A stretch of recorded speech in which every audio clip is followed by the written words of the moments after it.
Hi guys, Josh here. Welcome to Frames Per Second. Today it is finally TexPan time. Yes, we're doing some panoramic shots with the Texas Leica, the Fuji GW693, and I've got some Kodak Vision 3 film in here. We've got the 500T, which is basically Cinestill but without the jet layer removed. So I thought would take one of the most cinematic looking films and do some widescreen panoramas with it. So this will actually be a little bit longer than the X-Pan, but I only get 16 shots, maybe even 15, because I might have gone one too many when spooling it on. But yeah, I'm excited to finally be shooting it. A friend of mine was borrowing this camera for a bit, which is why I didn't get around to it yet, but we're finally doing the TexPan. So here we are with the first shot from the TexPan, and so it turns out I mismeasured how much I should have advanced the film, and so the first half of the shot is cut off. So I should have advanced a little bit more before closing the back, so then the counter could be more accurate. This camera only goes to f4, and even if you do open up to f4, if you have a slow shutter speed, it still really isn't going to be that sharp. And particularly with this lens, it's sharpest at f8 or 5.6, and given that it was already quite late in the afternoon, I was pretty much on f4 or 3.5 the whole time, so it's not the sharpest that these images could have looked, but I do still like the look we got. Like, I like this shot quite a bit, it looks quite dynamic. Here's my adjustments to it as well, and I do find myself loving the wide frame. Now, coming up on future episodes, I did get to borrow an X-Pan for a few weeks, so you can kind of see how a proper X-Pan would look, but for the meantime, we have the TexPan. Now, this shot I also liked quite a bit. Unfortunately, it did end up being quite cloudy this afternoon, but it still has a mood to it. But we are shooting 500T, which is tungsten film, so it will be a lot cooler in color in the daylight. And here's my adjustments. I did warm this shot up a little bit, and so I decided to go around the city, and it was still quite dark because it was very cloudy, and so I'm not completely happy with a lot of these shots. They do still kind of have a nice mood to it, but it just wasn't what I was hoping for because I did have to be on lower shutter speed and f-stop, so it wasn't exactly the sharpest images in the world. I got this film developed in ECN-2 from B2 Darkroom, aka B2 Scan, and they also scanned it, and they scanned as TIFFs for these, and there is a lot of play with them. That's the other cool thing about Vision film being done in ECN-2 is you do get a flatter profile because they were designed to be graded, and so I did kind of go into it with the mindset of how I would color grade, because there was a short time where I did color grade a few music videos and short films, and while I did do it in Photoshop instead of DaVinci, I think, yeah, it's the kind of look I would have been going for anyway. And so this shot I feel like was sharper than some of the others, and I do like my adjustments, which aren't that major.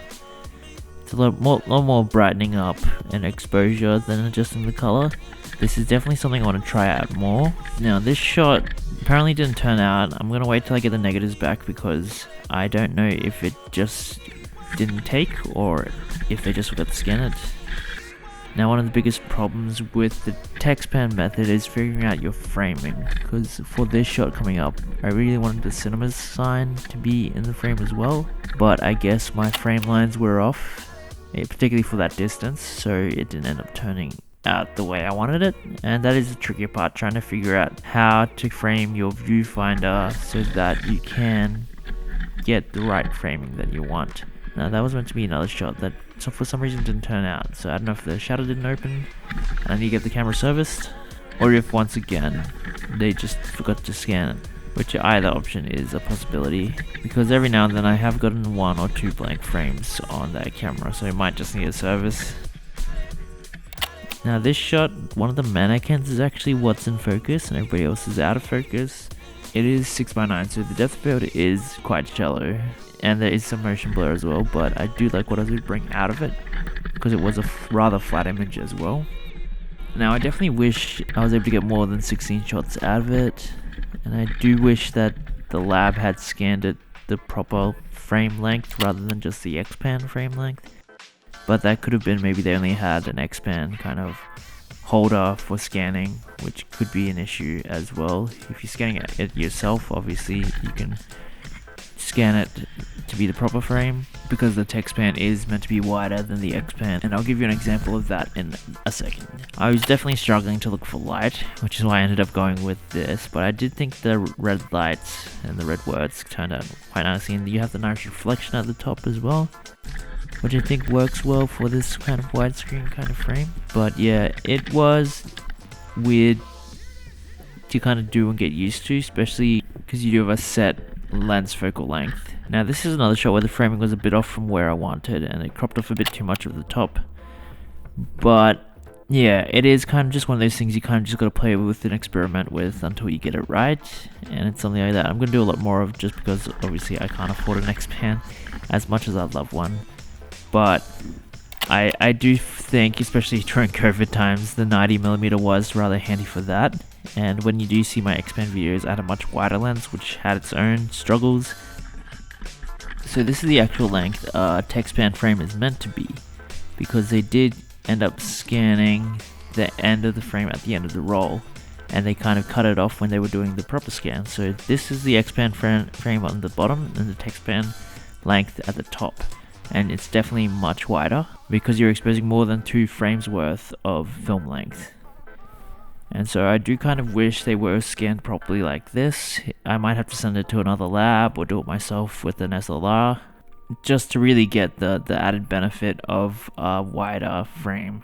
But now we're going to discuss very briefly how to make a TexPan, which you can apply to other cameras like Pentax 6.7s and whatnot. What you need to do is change the pressure plate to 220 instead of 120, because it is going to be more film going through it. And then you want to add some electrical tape to the wheel that kind of moves your film forward as you're advancing the lever. Electrical tape's good because it doesn't leave any residue. And then after that, you need to get some adapters to put 35mm in the 120 cameras. Now these you can either 3D print yourself or get it online from other people. I got mine off someone on eBay, and it was super helpful. And once you do that, you need to cut off the end of your film leader so that it's flat, so that you can tape it to another piece of film. Now you could possibly use part of 120 film backing paper, but I ended up going with just a piece of film that I had already pre-exposed accidentally. So I kind of used backing paper as a reference for how long it should be, though I still think I was a little bit off. But yeah, you just need to be able to tape that together. Using thin tape is really ideal so that it can get back into the canister. You might need to force it a little bit too. So once you do that, you want it back in. Now you could just stick the film leader into the 120's take up spool, but you'd lose a lot of film and images by doing that. And so if you want to get the most out of your roll and get the actual 16 shots, it helps to have a lot of lead up, so when you're winding all the way to your first count, you can actually use your whole roll of film rather than just like half of it, because when you advance it, you do take a lot of film up. It's not like 35 where you can squeeze an extra 2 or 3 shots out of it. I might do a separate video that's more in depth later down the road, but for now, that's what I'm doing. Hope you liked the video, guys. Please let me know your thoughts on the images in the comments below. Feel free to like and subscribe to post notifications so no one's new episode. I'm Josh. This is my frames per second. Just get out there, shoot some film.